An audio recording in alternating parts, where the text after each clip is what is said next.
7. Explain the significance of Hamlet's soliloquy in Act 2, Scene 2 of William Shakespeare's Hamlet. Please include literary devices. Answer. Hamlet's soliloquy is important for a number of reasons. Firstly, he made a pledge to his father's ghost to act swiftly to avenge his father's murder. In the soliloquy, Hamlet expresses anger at himself for not having yet done anything.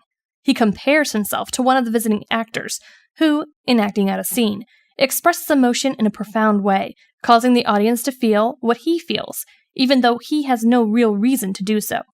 In contrast, Hamlet cannot do the same, even though he has all the reasons in the world to do so. The contrast makes it clear that Hamlet believes himself a coward. He asks a number of rhetorical questions in this instance.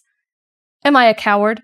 Who calls me villain? Breaks my pate across, plucks off my beard and blows it in my face, tweaks me by the nose, gives me the lie of the throat, as deep as to the lungs. Who does me this? Hamlet states that if anyone should do these things to mock or humiliate him for his intransigence and his weakness, he should not feel offended, for the only reason they would do so is because he has less courage than a harmless pigeon. Secondly, the soliloquy clearly displays Hamlet's self-knowledge and self-loathing. This introspection makes him realize some bitter truths about himself, such as that he does not have the gall to proceed in his revenge. He metaphorically compares himself to an ass, a fool. He uses sarcasm by mentioning that it is indeed brave of him, when driven by heaven and hell to commit his vengeance. He is only able to act by expressing his emotions through words and not deeds. He uses similes by comparing himself to a whore, and a worthless, swearing kitchen maid in this regard. Prompted to my revenge by heaven and hell, must, like a whore, unpack my heart with words, and fall a-cursing, like a very drab, a scullion. Thirdly, Hamlet in his monologue clearly shows his utter contempt and disdain for his uncle Claudius. He cries out passionately, I should have fatted all the region kites with this slave's offal, bloody, bawdy villain, remorseless, treacherous, lecherous, kindless villain.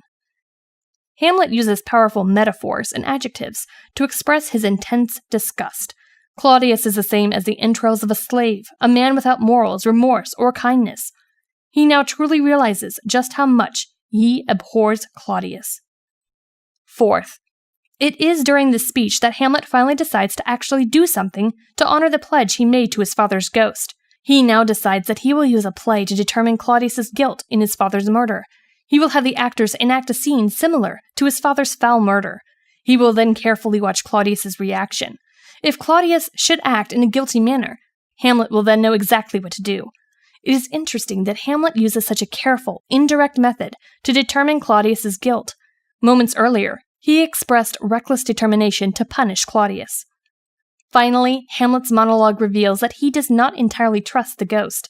He declares, The spirit that I have seen may be the devil, and the devil hath power to assume a pleasing shape, yea, and perhaps, out of my weakness and my melancholy, as he is very potent with such spirits, abuses me to damn me. Hamlet believes that the ghost might just be a devil who has taken on the guise of his father in an attempt to use his emotional condition and his frailty to do evil, leading him on a path to damnation. Hamlet believes that he needs better grounds to take action. He declares that in this regard, the play will be a better guarantee in proving Claudius's guilt. The play's the thing wherein I'll catch the conscience of the king.